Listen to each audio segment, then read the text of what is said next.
Hello again and welcome back to another Joey Sewy video. My name's Jo and this is my channel.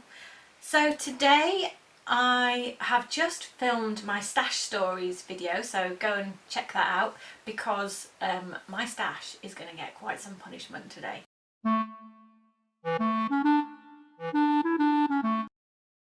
In fact, when I finished, I'm hoping, I'm praying, I'm wishing that there will be a lot less of it. First of all, I'm going to show you a quick tour of exactly how much there is, which, I don't know, depending on what you have, it might horrify you or it might make you go, that's not much. I don't know. Let's have a look. So here we are, we're going to go on a little tour of my stash. We've got curtains up there, some pre-washed denim. We've got that whole roll, the 3 rolls of stuff there. Then we've got all of these shelves, which over time we've got less and less and less neat. And all of those shelves down there. We've got a box of stuff there, which I started to sort and then it went wrong. I've got a carrier bag of something. I've got some old school shirts. I've got 2 bags there. I've got a plastic box of stuff there. Stuff pushed in between, and another plastic box which is overflowing. That's the ceiling, by the way, above there. So yeah, all the way up to the ceiling.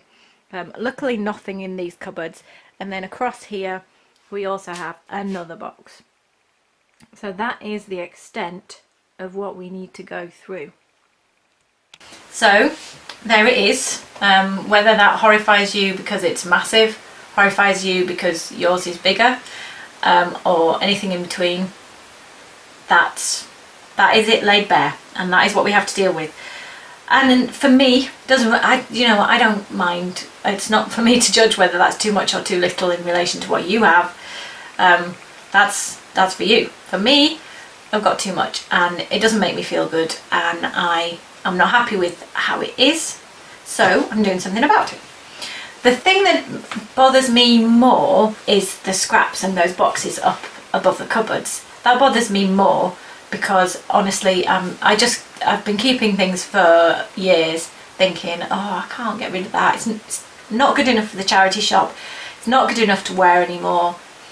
But it might be useful. Yeah, it might be useful, yeah, sometime in the next 5 decades. And it isn't all going to be useful, and more to the point, it gets in the way of me enjoying my sewing, and so I need to sort it out. So I've been thinking about this for a long time, as I mentioned in my stash stories video, and initially I started looking around, how can I organise my stash better, and I had a look around, and you know what, there aren't that many videos and stuff about organising your stash. Maybe because I came to the conclusion that's because it's not rocket science. You can put it in boxes, you can put it on shelves, you can put it in a cupboard, you can put it in a drawer. There you go. You can fold it up or you can roll it up. That's about it, isn't it, really? You could put it around a bit of cardboard. I've seen that done. None of those particularly satisfied me because I was coming to the conclusion that it's not the organisation of it, it's the fact there's too much and that you don't actually love everything that's there. It just sits there and stares at you and tells you you should do something about it. This is not good. So then I also looked for stash decluttering videos, and there wasn't that much of that. Is that because we don't do it, or because this is going to be the world's most boring video and everyone else realised that and so didn't make it? Hope not. Yeah, or are we just not good at throwing stuff away? But I came to the conclusion that is what I need to do, and I needed parameters, I needed rules to keep me focused, so I wrote them down. Look, here, ta-da! My rules for why I might want to keep the fabric, because I was thinking, okay, well, why do I have it all? What was the excuse I gave myself other than it will be useful? So here are my rules, which may be useful to you, or at least you can maybe use them to work around. So for the scraps, for the stuff that is inherently not big enough to make a garment out of, I have plans to make a rag rug So if they're for that plan, then they are allowed to stay, and I'm going to put them in a particular bag or maybe a box.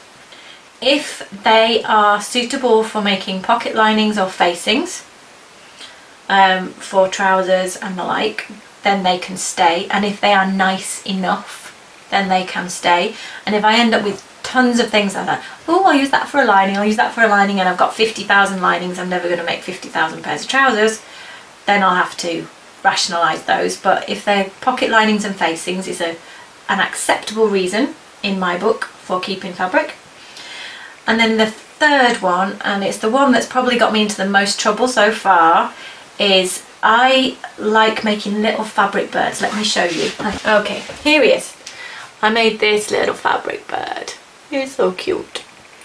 Out of wire and the like. He gets called Ferdy the Birdie, if you're interested. And so Ferdy the Birdie, I'll blame him for all the other stuff.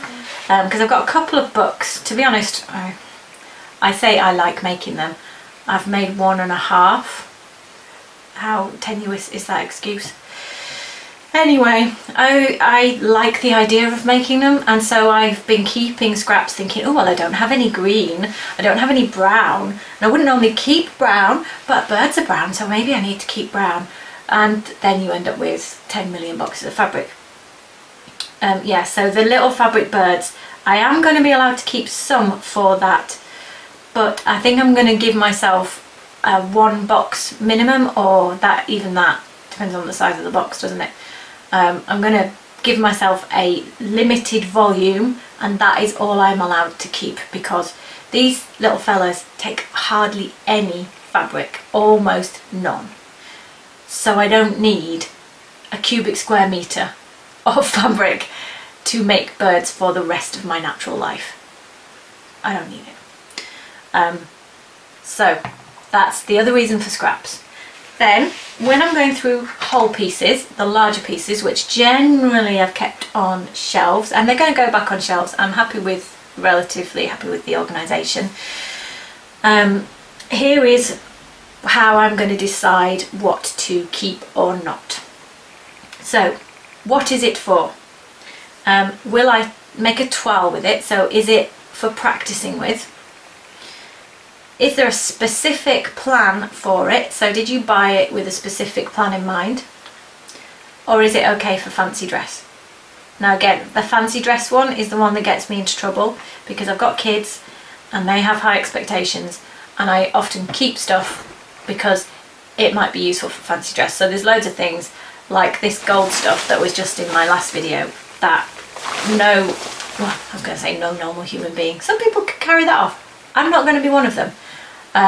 But a robot costume, or a king, or a, I don't know what, fairy wings, could make fairy wings with that. You see where that goes and how it ends up down in a pit full of fabric? Yeah. So fancy dress is allowable, but fancy dress is going to be the one where I have to be really careful, only a little bit. So that's what it's it for. And then when I've sorted stuff out that either is for a toile, a specific plan, or fancy dress, and if it doesn't fit any of those, then it's not staying. Do I like the colour? And does it feel nice? Okay, so if I don't like the colour, I'm not keeping it. If it doesn't feel nice, I'm not keeping it. This might seem obvious, but there is a lot. I know this is going to really help me cut through my fabric, because there's plenty of things that just don't fit this criteria. And one last criteria is sentimental value, because you've got to allow yourself some heart in the process. So if there's stuff in there that I'm keeping because it makes me think of someone or something and I don't want to let that go, then that's fine too. Again, it's one you've got to handle with care, but it's allowable. This is not just about brutality. So that's where I'm starting. I'm going to film a bit of the process, but I suspect it's going to take me a number of hours, so lucky you, I'm not going to be showing you it all in real time. But yeah, I will film a bit of the process and then come back and let you know how that went. Here we go.